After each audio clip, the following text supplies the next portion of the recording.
Hey, what's up, everybody? I know it's been a while, but I just wanted to uh, jump in real quick and cover a topic that I promised you guys that I'd cover. So, if you guys look at some of the previous videos and some of the previous podcast interviews that I've done, one of the things that I always talk about is real estate. Um, and as we discussed previously, a lot of you guys are making a lot of money um, selling snakes. You're doing really, really good.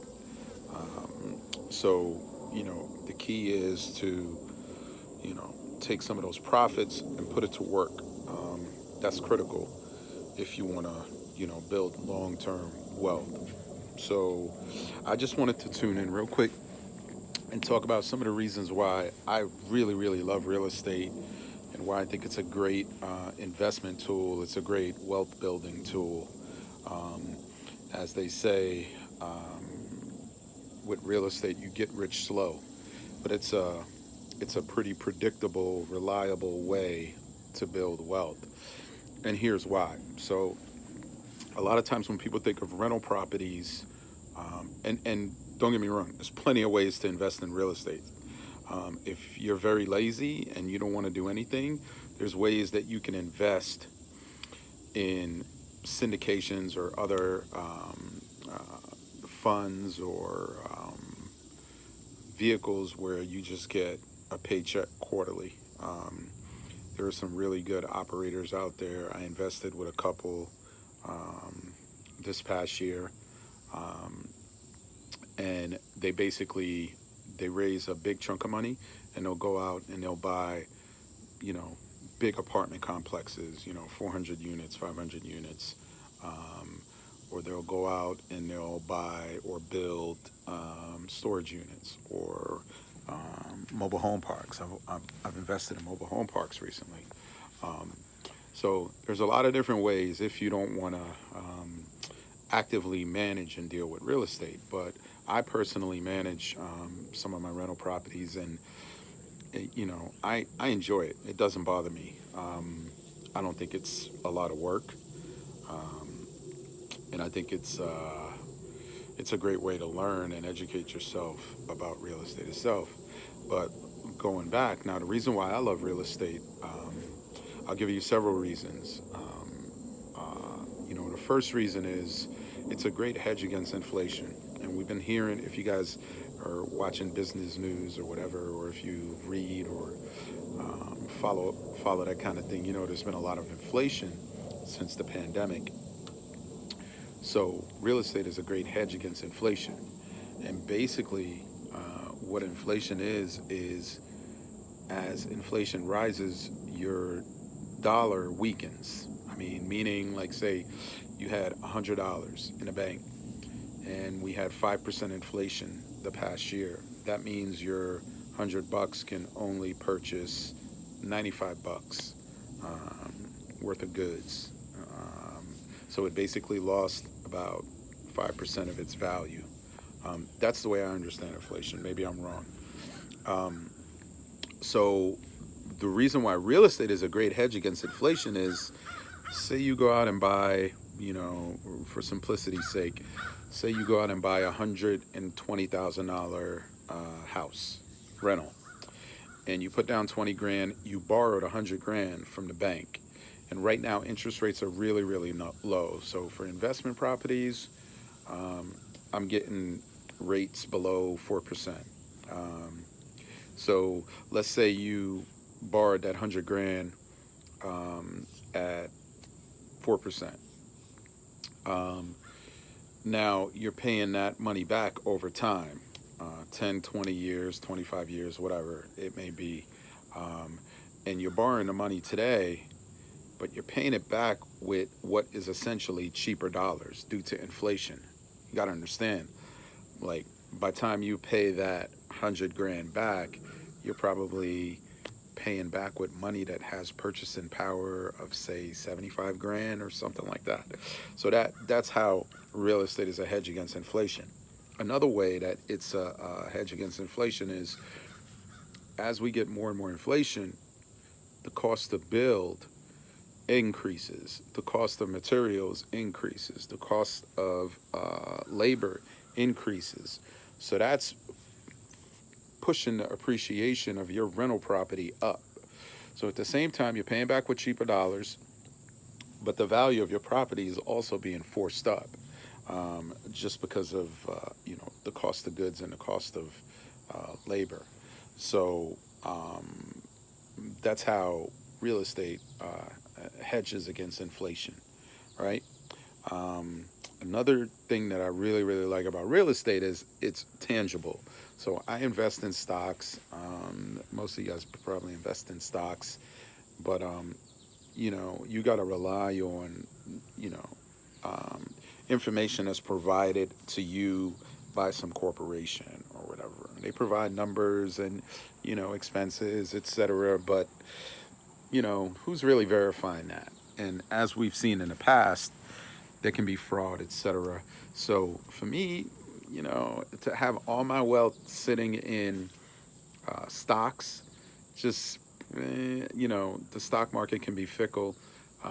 It does go up over time, historically, but still, I feel more comfortable with real estate because if I buy a piece of property, I can actually go and feel and touch that property. I know it's not going to disappear the way a valuation of a company may disappear or the share price may drop. People will always need a place to live. So, I think real estate is a safe bet. So that's number two. Number three is the tax advantages. So whenever you buy a piece of real estate, you get to depreciate that property. If it's residential, your CPA will essentially divide the cost of the property. Actually, not the cost, but the building itself. If you have a lot of land, I don't think you could depreciate the land. I think it's just the value of the structure itself. You could depreciate that. And basically what they do is they take that value and they divide it by 27 and a half years, and then they get to depreciate that. That's a paper loss. And it's with that depreciation that usually when you make a little cash flow, you get a little cash flow from your property. It's usually tax-free because of that depreciation. So that's a huge, huge benefit because you're basically generating tax-free income using that property. The fourth reason is you're basically taking out debt, and this is what I call good debt versus bad debt, right? Bad debt is debt that you have to pay for a depreciating asset that's not doing anything for you. It's not putting any money back in your pocket. Actually, that wouldn't be an asset. It's just a liability, essentially. So good debt is basically you borrowing that money, and now you have your tenants paying down that loan. So every time your tenant pays your rent or whatever, a good portion of that is going to pay the mortgage, and that's slowly paying off that property for you. So you're gaining equity. Your net worth is increasing every time you make a payment. So that's good debt.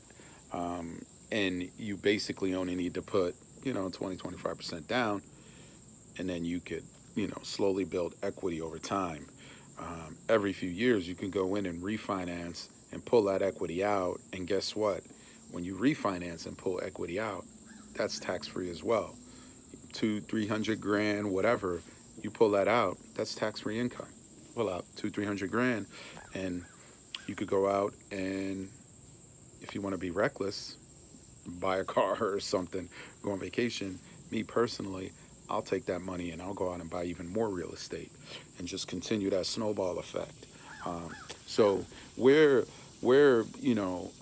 snake breeders and reptile keepers, etc., especially if you're breeding ball pythons, you're in a position where you can make a lot of money. And if you're smart and you take that money and you start slowly buying real estate, you could really snowball that money. And there's a lot of different techniques and approaches that you could use, and that's why I love it, because it's almost like playing a strategic game like chess. One of the things that I like to do is with apartment buildings, you can do something called forced appreciation. I bought an apartment building a few years ago, and I was able, after like 3.5 years, I was able to pull all my initial investment back out of that property by slowly increasing the value of that property. Another thing you can do is, you know how people flip properties. There's a strategy, and Bigger Pockets, they actually put out a book covering that strategy, and it's called BRRRR. That's the acronym BRRRR, which is buy, rehab, rent, refinance, and then repeat. And that strategy is basically, you're basically flipping a house, but instead of selling it and having to pay taxes, income tax on that money that you made, you're keeping the property, and instead of selling it, you're renting it, right? So you basically, you rent the property out, and then you go back to the bank, and then you refinance and you pull your equity out. So for instance, I'll give you an example. You can buy a house. I just got a house under contract. The house was listed at 150. The house was beat up, a lot of neglected maintenance, etc. There was a couple in the house that went through a divorce, so they were just looking to unload the house as is. They weren't interested in fixing it up, but it was a newer townhouse, 1-car garage, and it was listed at 150, so that caught my eye.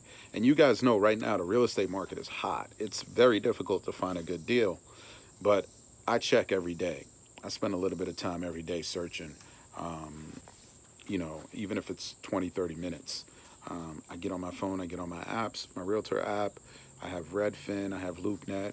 I just check, and I'm always looking for deals. I'm always looking for opportunity to deploy some of my cash. So I saw this property listed at 150. I know that the houses, 1-car garage, townhouse, and these are newer townhouses. I think they were built 2008. So they're not like old beat up houses. And it was at 150, and I know houses are selling in that area in the current market for like anywhere from 179 to 189. So it was well below. And so I called up my real estate agent, asked her to go check it out. She went in there, she called me on the phone, walked through, and there were some, issues with the flooring, etc. The AC was old, the water heater was leaking, all minor stuff. I'm not a big rehabber. I don't like to do gut and rehab. But anyway, so 150, I offered 140, and cash, closing 2 weeks, quick closing, and they took it. They accepted the offer. So I'm gonna go into that property. We already did the inspection the other day, so I'm gonna take that property. I already know I'm gonna have to drop about, I don't know, like 15K, fixing it up. New AC, new water heater, new flooring, paint, just minor stuff. It's a nice house. The deck needs some maintenance, but other than that, just minor stuff. So I pay 140. I'm gonna have to pay about 6-5 grand in closing costs. So let's say 146. Put another 15 grand in there. That's what, 161, right? And then I get it rented out. Once I get a tenant in there. And by the way, like, it's easy to rent properties right now. When my units go vacant, I get flooded with like 20, 30 applicants. So I'm able to cherry pick and pick the best applicant, get the strongest applicant in my house. And that's the key to success with rental properties, is carefully selecting your tenants, and being patient, not taking the first person that comes along. So anyway, I'll get that place rented.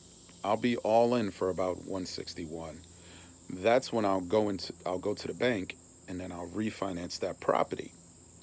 Now, if I can get an appraisal somewhere around what they're selling for now, which is around 180, I basically will do do an 80% loan to value. So I'm gonna basically pull 80% of that 180 out. So what's that? 36K is 20%. So 180, take away 36K, should leave me at about 144. So I spent 160. I should be able to take out 144K back out of that property. In essence, that means I'm only in that property for $14,000, which is crazy because if I go to buy one of those other properties and have to put down 20% in that same neighborhood, properties right next door, I'm going to be paying around 180. I'm going to have to come up with 36K. So you see how that works?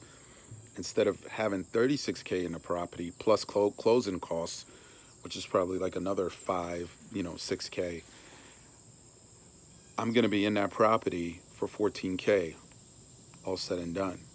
So that basically saved me like $25,000, and I could take that 144,000 and I could repeat, right? And sometimes when you do that, you can actually pull all your money back out. And when you pull all your money back out, it basically means you own that property free and clear. You have $0 invested and you have a cash flowing rental property that's helping you build wealth over time. So anyway, that's just one of the many examples, one of the ways you can make money with real estate. And I hope you guys understand why that makes me exciting, because you could take the same chunk of money and you could just keep acquiring properties until you have 10, 20, 30 rental properties, essentially with the same chunk of money. And especially if you can get a higher appraisal and pull all your money back out, or if you could get a better deal and get into a deal a little bit cheaper. So anyway, guys, I know I promised I was going to talk to you guys about real estate. That's a quick rundown on real estate. Again, biggerpockets.com. If you guys want to get that book, it's called BRRRR, the book on BRRRR. Yeah, I don't know. But if you go to biggerpockets.com, click on their resources, you'll see a section with books, and you could buy books, and you could also get them on Amazon. I think they have it in an audiobook as well. So check it out. That's a great strategy you guys can use in the wintertime. I like to focus on real estate when things slow down with the snakes. Hatching season is just crazy. So I'm usually super busy in the summer months. But in the wintertime, I like to spend my time, acquiring more real estate and deploying some of this cash, putting some of this cash to work and some of these profits to work from the snakes. All right, guys, I'm out. I hope you guys enjoy this.